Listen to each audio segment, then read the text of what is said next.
Holy shit. What a show. Never miss a relocated Tuesday night show, apparently. What's up, guys? Hey, How we doing? what's happening? That was fucking fun, man. What you guys think? I'm a big fan. I like Glide, lots of fun songs they broke out. It's cool. It was cool. Yes. Shoreline's an interesting venue. It's got a lot of obvious history, but it's also kind of, I don't know. It's kind of, it's an interesting shaped shed, and yeah, It's shaped like a steal your face. yeah, it's Which just is very very cool. cool. Yeah, Trey mentioned he loved playing there, and I think that was obvious, too. Obviously, they're sad that they're there for the reason they're there. Yeah. And they put on a show for the folks. And no that pit. wanna make They it. had a front row and no pit, which is a weird thing to see these days. Yeah. It's Yeah. weird because I don't know if like I want to believe that they can turn it on and off on a whim or at their will, but because of everything, like the inconvenience of relocating it and the controversy of I feel like they had something to kind of like if they were giving back to the people that made it or something to say, and it felt like they flipped the switch in a good way and just brought it tonight. Yeah, no story in Forbin, but for the longest time, the story in Forbin didn't appear till it had been played quite a few times. So it was kind of a harken back to the 90, 89, 88 Forbin kind of thing, Sure. So let's keep to the set list. Open up with Glide, in which we talked about, absolutely beautiful, and then the Forbins without the narration. Yeah. Beautiful, absolutely nailed it. No flubs, no intonation issues, nothing, not even the slightest thing. It was as perfect of a version of that song as I've heard. Well, he has the teleprompter now. He was reading a bunch of those songs, which is great. I have awesome. no issue Use with it. that. Yeah, fuck it, man. Get it right. Yeah, I think that's okay. And honestly, I do think that's a level some people have complained a little bit about, maybe tempo. Honestly, when you're reading words, that's going to slow things down. That's like one more step your brain's doing a little bit. And so I think sometimes that can be a thing, where again, you can't have it all ways, right? So if we want him to, to hit the lyrics, because we all give him hell when he flubs them, right? Like there may be, I was talking about guitar flubs, but you're right, lyrically too. I think, in my opinion, slower but nailing it, like a tick slower but nailing it, is preferred to trying to replicate Machine Gun Trey and fucking everything up. Agreed. And I thought he gave a nice little speech there, which I think is worthy of mentioning at the end of Forbin's before Wolfman's. It's right, weird. Did you notice how nervous he looked? Like and it's like he can just obviously a phenomenal guitar player and has no nerves at all when he's playing music, and then in public speaking, he seizes up like a sixth grader giving a book report. Like, yeah, he starts to do the hand stuff. The hand stuff, gets super nervous. Absolutely. Maybe we're just pros now, right? We've been doing this in front of international television now for so long. We can give Trey some notes on how to publicly speak. Maybe not on guitar, or maybe anything else. I don't know. Personally, I can't, but maybe on public speaking, it'd be the one thing. Wolfman's brother. I mean, always right. Welcome coming in here. It wasn't any. I don't know. Well, it's just again, it was maybe a standard. This is the portion of the night where we get super nitpicky on a very good show. We have to find something. Well, all right. So I don't want to spend too much time because I really want to get into the second set, but we have to give proper time to that stash because less what happened in the second set. That would have been the talking point of the night. That was a really good stash. It was stash after Wolfman's? No, I'm skipping if I could, and I never needed you like this before, but I'm making programming decision because I want to talk about the second set. I'm excited. It's fucking incredible. Stash, all that nasty growler jam sounds, the page synths. I mean, literally, I just wrote all the buttons. Like they hit all the buttons. Had some Scooby-Doo legs in there. You know, I got to mention that. Like everything you would want in a first set. Stash. I mean, Stash has really been a low-key MVP at times, and Yeah. especially in the second or the first set. Deer Creek had a really nasty stash. Not this nasty, but good. When you listen back, it's kind of underrated with all the It's other getting a jams lot of now. love in 4.0 there. I bet if you went and ranked all of the jams and songs on all the shows, Stash would consistently be in like the 3 spot, right? It's never like the 1 or 2 when it's played, but it's batting strong in that 3 spot. Again, I think it ends up being right now. It tends to be like the first set MVP. You know, like that's where you're really getting some nasty stuff in it, and then you get Way, right? Like what a fun, Fucking love Way. yeah, I'll take that any day. It really does combine like all the really interesting and fun things about Phish, right? The lyrics are very fishy. The tempo is so ridiculous. They're very Mikey. Oh, The sure. whole Yeah, cutting but your head in a off good and way, weighing though. it and- Yeah, agreed. Again, it's like it's almost like Mike, and even in his writing, has changed a lot too. I mean, you really it's it seems like a stretch to get the joke. Oh yeah, because that's not consistent with Phish, right, Kev? Like, I mean, these jokes and Trey laughs every time at every one of these jokes, right? That's what slays me. Like he laughed at Iculus the Prophet during Colonel Forbin's. He's just like he was laughing during Fee. Yeah, it's just so silly but so fun, you know. But Way gets, I think, everybody gets caught up in the gimmick of it, right, and the joke. But it's actually it's a fun groove to dance to, and it places. It's a great dancing song to give you a little bit of a break after a raging jam, and it was perfectly placed with the Mike's choices that we have. It's up here as opposed to some of the other choices Mike could have come off with. Good point. It has consistently been in that Mike song slot, right? That's that moment, right? I think that was song number 7, right? Yeah. So that's really been the Mike slot. Then Mike's corner, so to speak. It's interesting that they throw bouncing in these moments that I've yet to kind of find right. And I don't hate bouncing, but where does bouncing belong except maybe in the Encore? I mean, right? Maybe. And I don't know. I could take it or leave it. I don't have a strong opinion about bounce. It's a very meh. I don't have a strong opinion one way or the other. It was their big hit. It was their big hit, and it never happened. No, I know, but it's fine. I get it. It just feels overplayed. Everybody, okay, we get your jokes about bouncing. I don't know. It's time to move on from that. But Gotta Jaboo was pretty fun to kind of, suit things over. Had the strong, almost felt Larry kind of 3.0 jam to me, kind of back to, kind of peaky but steady. And then that Moon Age Daydream was wowzers. Rockstar Trey. I wrote the same thing. I wrote Rock Gods because I thought, hey, they were all killing it, but Trey in particular just steps out. It really shows you the value of the work he's been putting into his vocals and his voice. And I don't know, when we talk about some of the songs of the last couple of shows where Mike's singing and the singing just completely destroys the song, and it actually ends up being a fun jam. But overall, I don't go back and listen to it, or I skip that. And that's a detriment to these shows. I think what Trey has done, and especially highlighted in Moon Age Daydream, is a value added to this show. It makes it feel more like a rock band than a jam band, which is a nice, break every once in a while.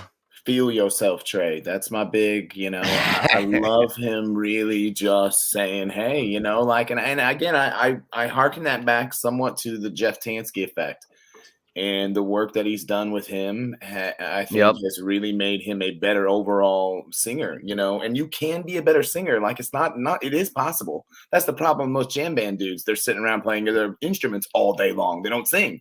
And that's not the thing that they practice and obsess over. But if you now they have auto-tune, so it's easy to improve your vocals. I think you can also trace it somewhat to Trey with the Fare Thee Well and learning all those Garcia songs because he nailed the phrasing and Standing on the Moon.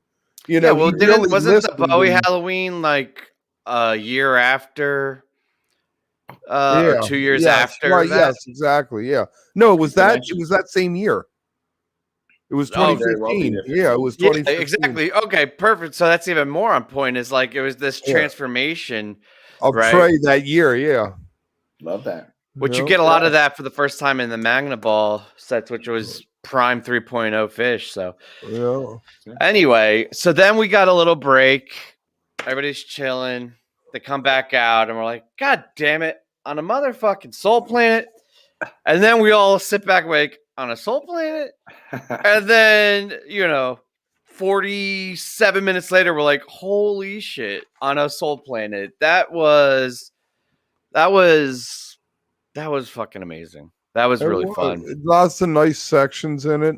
The thing with those is it makes me think that when they're practicing, because they always talk about how much they practice, that they teach themselves that kind of stuff. Like, in what you regret. We want a heavy jam, and then they've worked out these pieces that they have as blocks to build the whole jam out of. I agree with you, but I don't know if it's as purposeful and analytical as that. I think it, and I have no idea. I mean, I don't have insider, but it feels almost like when you, like with us, for example, when you talk to somebody and communicate with somebody for so long, you can have that group movement of emotion naturally without it being a thing. And I think it's just, that's when they're not thinking and worried about what their lessons were or the practice, right? When they're free like that, they're transcending is when it. it's just four guys that have been playing music together for almost 40 years are just communicating. They're just talking. And that's when you get the best Phish. And I know there's people out there that are like, oh, you're just like long jams. You're looking at the time and boosting it up. And there is the recency bias. But I think there's correlation is very real, right? That when they get out there and they're free and they're on the limb, you do get some of the best creative jams and Phish. Sure, Absolutely. yeah. You're transcending it. It doesn't It's like devalue. Right. You can't write a great poem unless you've studied poetry. It doesn't happen. You have to know the things to transcend it, which is what I'm getting from what Tim said.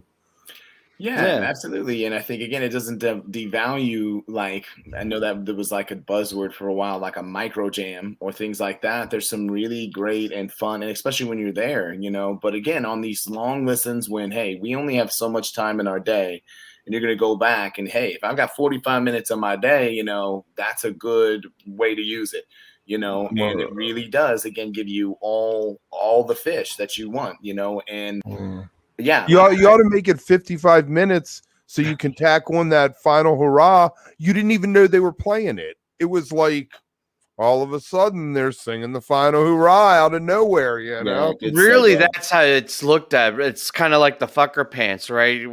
Is it just Tweezer or is it Caspian Tweezer? And this is the same, I think, goes in that same context. The final hurrah was beautifully segued into and really was just a continuation of the jam. And a really fun way, too, to get out of it. Like, when you build, that's kind of one of the issues with these 35, 40, 45 plus minute jams is like you're setting up this huge thing, and how do you get out of it? And that was, I think, the perfect way to get out of it. Never get out of this maze. You'll never get out of this jam. And that's probably what the last 7 minutes of the jam is them like, fuck, how are we getting out of this? What do we do? Sure. I thought for sure. I thought at one point, I was like, they're going to go into Ruby Waves. I was like, that's going to be Soul Planet Ruby Waves. There was no room for it. No. And I liked, and so the set list, this is maybe going back to what I was saying about how they can do it on purpose and turn it on. I think it was by the set list, right? Like the Colonel Forbins and even like what we were talking about with Way and Stash, and then this whole second set, it's a very fan service set list in my opinion. Theme was very nicely placed. Yeah. There's a good pause in the middle after that, that's Catch Your Breath. Catch Your Breath, right, yeah. It was good. And then we got the not a fan of the lyrics. I'll take an Axel any day of the week. I do not like those lyrics for part 2. What does it have to do with someone's stinky armpits? This guy.